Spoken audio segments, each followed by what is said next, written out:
If you've ever felt like selling makes you feel pushy or fake, or you just don't like it, this episode is going to change how you think about it. Because selling, when done right, is one of the most loving things that you can do for someone. I'm Debbie Shadid. I've helped over 10,000 coaches not only build, but grow successful and profitable coaching businesses. I'm excited to be joined by my business manager and friend, Nicole. Today, we're going to talk all about sales. Nicole, tell us your story about selling. Yeah. So, when I first wanted to get into the online business world, start my own business, become a coach, all of that, I started to realize that selling makes me feel really gross.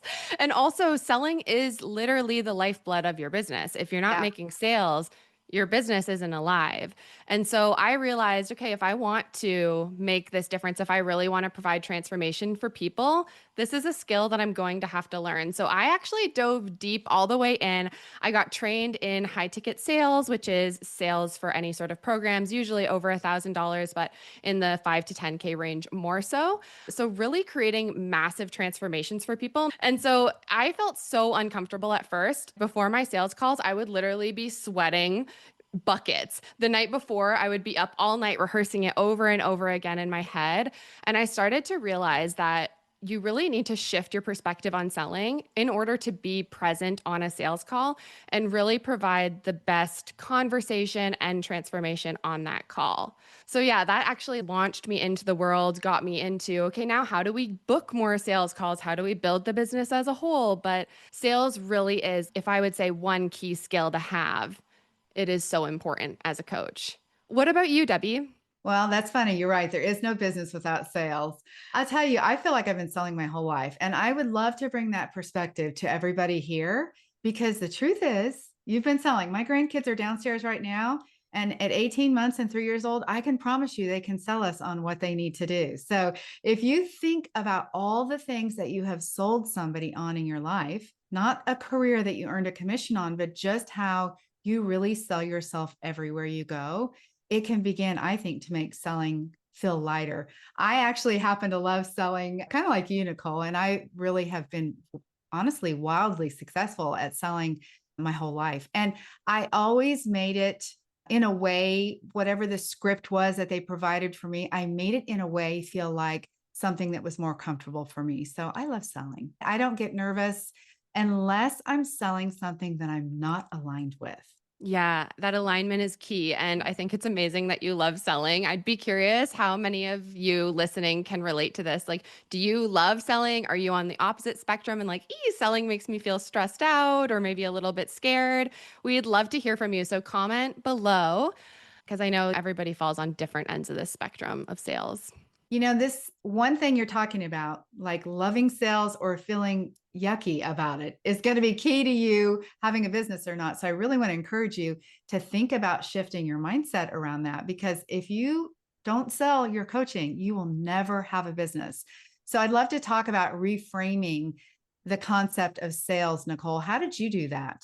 Yeah. So originally, when I first thought about sales, I felt like it was almost manipulative because Mhm. many of us have this picture of like the pushy car salesman in the back of our head when we think about sales. But while that is one form of sales, it's not how sales conversations need to go. And so what I realized is that selling is not actually something that you do to somebody, which is what can make it feel manipulative. Like I'm convincing them to do this, I'm convincing them to take the next step.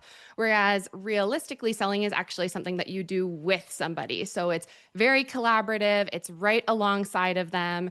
And when you reframe it this way, it just becomes a lot more comfortable to talk to them because now you're not trying to force anything. You're actually walking alongside of them, just how you do in your coaching partnership with them down the line, but actually coaching them through this first initial step, which I would argue is one of the most important, committing to the transformation, actually saying, yes, I want to make the change and I'm willing to invest in myself to create that change. So, Nicole, when it comes to a sales call, I try to show up in the same way that I would as a coach. And, I love coaching. I want to be able to get to know people. And at the forefront of my mind is how can I serve them? I want people to feel like I'm listening to them, that they're finally being heard, that, whatever's going on for them, they're being validated. And also, I want them to see what can happen for them as a result of coaching. I do want to caution you though, I don't think you should coach people all the way to the answer of whatever their problem is on a call, because that's not going to actually help them long term. Of course, you're coaching them into understanding the value of what it would be like to work with you. Right. And in the work that you do with someone as a coach, like most of the time, you're not actually creating that whole transformation in one call. And if it is one call, it's not the first time you met them and you don't know anything about them. So it doesn't make sense to try to give them the whole transformation, but to get them to that first step to say, yeah, this is something that I want for myself. And I want it now. This isn't something 10 years down the line. This is for me. And I think it's beautiful that you show up in the same way that you do as a coach, because I know one of the things that our clients love so much about you, Debbie, is just how authentic you are and warm and non judgmental. So no matter what they come with, even questions that can feel so silly, you treat it just, this is a real question. This is totally valid. Like, I can understand why you're Yeah. asking that. And I think that this just brings it back to the whole idea that every human on this planet, I believe, has a core need to feel known, seen, and loved, just truly understood for who they actually are, being loved for where they're at. And so you get to give this gift to somebody on a sales call because you're actually asking them questions about what's going on with you. Oh, wow, what have you tried? What is that like? How does that show up in your life? And these are questions they've probably never been asked before. So when you come across it that way, you really get to feel like, oh, wow, I'm creating a real transformation for people on these calls, and I get to do it from a place of love. I'm thinking about people telling me how nervous they are on a consultation call. And that always is an interesting reminder for me, because that's not the way I feel when I'm on a consultation call, but it's important to think how somebody might be. So many coaches don't realize that when somebody comes to a consultation, it might be their first time they've ever done this. They don't know what to expect. And so they are nervous, and there's that selling at them, talking over them, not listening to them, having them not feel heard, or that kind of working with them through the call. That's the difference when I think about that comfortable conversation that you can have with someone. Yeah, and I like how you talk about it as a comfortable conversation. I think a big key here is that, like, yes, you're actually walking alongside them. As we mentioned, sales is something that you do with them. And like you said, they might not actually know what to expect. They might feel nervous. They might feel like, are they going to judge me? Can I actually open up? Yeah. So there's a little bit of this balance of walking alongside them and having that slightly leadership role so that you can hold the container for them to open up, to really introspect and say, is this a transformation that I want to make? So I feel like that's why it's important to have some sort of a structure, because a Yeah. lot of us try to do it super intuitively and then we end up feeling panicked and like, am I listening to everything? Did I gather everything that I need to know? So I would actually be curious, Debbie, do you feel like that is one of the reasons that you feel more comfortable on sales calls, is the framework that you've created? 100%. And I can tell you, this is something just briefly that we do inside of the Business Building Boutique. We teach everybody a framework for selling. And here's the thing, if you get somebody on a consultation, you better know what you're doing. In the beginning, Nicole, you mentioned the word practice. And I love that, because we often don't think about practicing, about having this comfortable conversation. And the framework helps you do that. Don't get somebody on a consultation call and waste their time by not being able to have a proper conversation with them because you weren't prepared for it. Yeah, exactly. And it's difficult because, well, how do I prepare, right? It's not like how I mentioned at the beginning, staying up all night and playing over Yeah. all the iterations of the conversation in your head. I can tell you from experience, it does not work and it is not helpful. But having sort of a structure that you can lean on so that you can be present and flow with them and go on a little bit of their tangents, but then bring them back. Oh my goodness, that's another key point. You have to know how to control the call. And this is something we talk about often, because you'll get somebody on a sales call who could talk the whole entire time and you can't get a word in edgewise. So you've got to really learn the skill to comfortably say, okay, let's move on to, however you're going to say it. But you are the one, again, you mentioned the word leading. You're leading in the conversation to be able to help them get through all you need to get through, to really be able to help them make a good decision, and also to allow plenty of time for you to actually make the offer and handle the objections. Yeah. And so I think it's a little bit funny here because we talk about practice, but then a lot of the time there's this thought of, okay, well, I'd love to practice, but how do I get people on a call? How do I even book said calls to get this practice? So I'm curious what you'd recommend there, Debbie. Oh my goodness. I have to tell you about our summit. I can't be in this conversation without bragging about what we do for our clients. We have something called the Design Live Thrive Summit. And many of the people that come to work with us, they've never had a sales call. And we teach them all the marketing. Of course, you have to be able to, build some know, like, and trust, help people understand what you do, be able to communicate effectively. But yes, you've got to get them on your calendar. And the summit that we have for our clients, where they're featured speakers, we actually help them get booked calls. So we just finished up a summit and we're preparing for our next right now. And we actually had clients before the summit was actually over who already had calls booked on their calendar. We had a client by Monday morning. They spoke on Saturday. By Monday morning, had 16 calls booked on their calendar. So, yeah, getting calls booked on your calendar is an important piece of the puzzle for sure. Yeah, no, I love that you actually help your clients to book a call on the summit. It not only helps them to practice, but it creates such a deep transformation for all the people who attend the Design Live Thrive Summit. And I know that's one of the reasons it's so loved. But, aside from speaking, like this is one of the ways that you can book calls. We also talk a lot about having conversations. It doesn't always start with the call, but Mhm. having a little bit of a conversation that can lead to the call. So, giving sort of a structure to how are you marketing your business? This is something Debbie talks about all the time. If you're not Yeah. marketing and putting yourself out there, then what is there to talk about? Who's going to reach out and start these conversations? Well, and there's even the follow-up. I mean, that there's the pre-consultation or pre-conversation, as I like to call it. Then there's the actual time that you're talking to somebody. And, I hope that you can close every sale on the call, but realistically, there's going to be some people that need some follow-up. And what does that even look like? So there's going to be a follow-up process that's going to be, it is actually part of our framework, but also something that you have to figure out works for you and that feels comfortable for you. But really, it's our job to be the ones to follow up. It's our job to be able to help them with whatever it is that they need to make that comfortable decision of how to move forward with us. Yeah. And I think it's key as well that you mentioned follow up, not just for the fact that, they actually say the fortune is in the follow up. So if you're not Yeah. doing follow up, you're missing out on all this money. But beyond that, it's just, sales is a journey, it's a Mhm. process. Sometimes it's short and sweet because they've already heard you on YouTube and they already Yeah. know all your frame mix and they're like, let's just do this. I know I need your help. You're the one.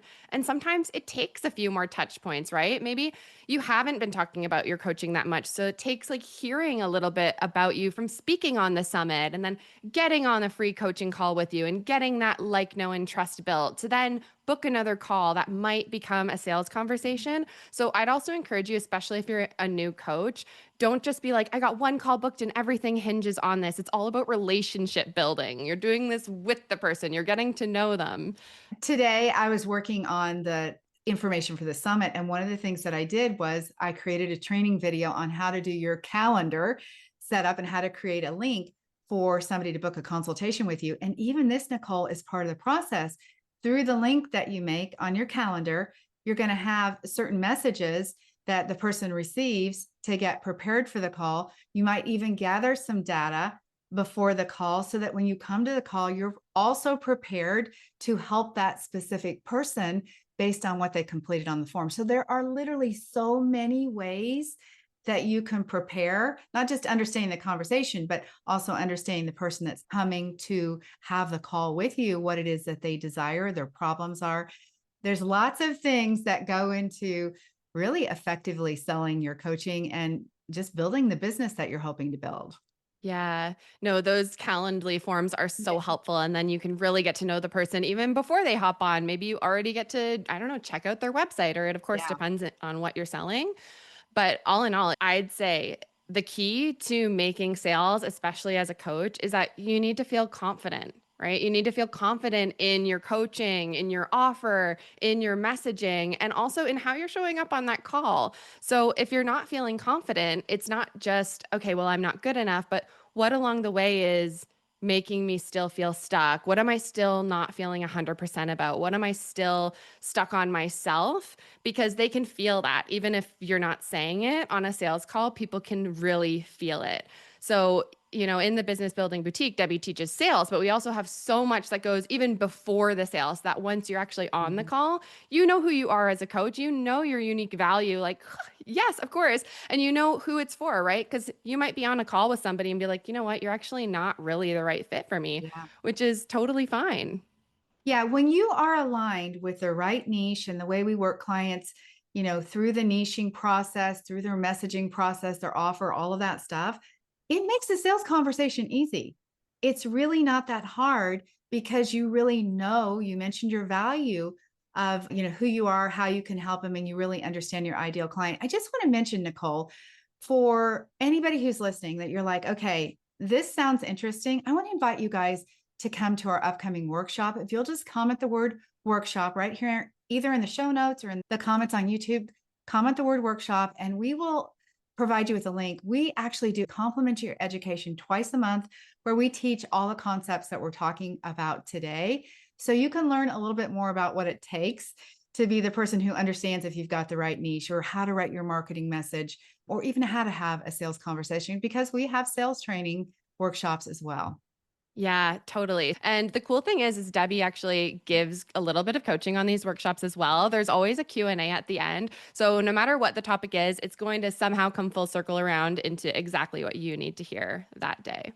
So I would love to ask you, Nicole, what do you think the biggest mistakes are that people make when they are having a conversation with somebody or a consultation? What do you think the biggest mistakes are? That's a really good question. I would say there's three big ones that really come to mind for me. One is just overall feeling nervous and like you need to figure it out all by yourself. When you're showing up on the calls nervous and maybe you haven't been taught how to sell before, maybe you haven't actually been taught how to communicate your offer. Of course, it's going to come across, and of course, those consults aren't going to be as effective. So, number one, just letting your nerves take over the whole process. Like, it's okay to get some support. You might need somebody to teach you their framework Yeah. or to help you. Like, when somebody says this objection, what do I say? And then once you actually hear that and learn it, it starts to click, just like in your coaching, right? Like maybe you were not as certain about providing the transformation that you're able to provide for your clients now, but because you have learned that structure, it helps you to get over the nervousness. So that's number one. Number two, I would say, is sticking too much to a script. Because as much as you want to have a framework, if you're just like, oh, yeah, hello, welcome, and your next question doesn't even lead on to anything that they just said, then it feels weird for you and for them. That's not a conversation. You're not doing it with them. So having a structure, but again, one that allows you to flow through it so that it can feel natural, feel comfortable, and feel authentic. And then finally, I would say it often comes down to the offer. And I see this more often than not is I actually don't even know what my coaching offer is, or I don't know what I'm going to charge, or I don't know how to explain what that transformation is. If you don't have that baseline knowledge, then how are you supposed to present it in a way to another human that they're going to say, yeah, this makes me feel held and supported, and I can see myself in that transformation that you can provide. So I think even sometimes just like taking a little bit of a step back to really understand, who am I here to serve? What am I helping them to transform through? How are we going to make that happen? So just really having that whole structure of what we would call a boutique style coaching business, right, Debbie? And I was thinking the same thing. Like, people make the offer up in their mind on the call with the client. They're basing their offer based on what the client is saying.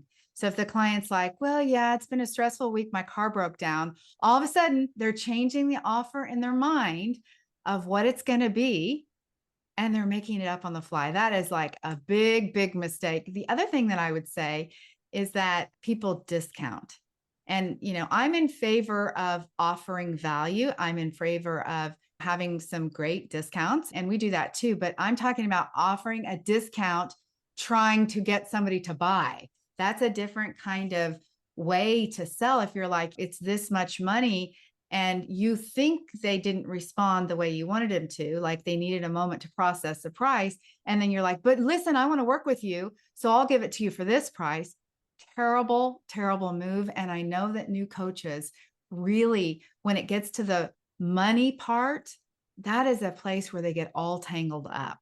Yeah, that is such a good point. The pricing piece is huge. And the thing is, To say, "Ah, I think it's a little bit out of my budget," is actually like the easiest out. And most of the times it's not Yes. true. Mhm. Right? So I think just really understanding like how can we overcome that objection and not just thinking about overcoming it because sometimes when you say that people feel like it's kind of broy or sleazy, but more so like how can I go through the smoke screen that they're putting up to get to that real problem that they're feeling? Because more often than not, it's I don't actually know if even with the support I'm going to be able to make this Yes. happen or other fears like that beneath it. Oh, we could go on a whole conversation about that, Debbie. Yeah.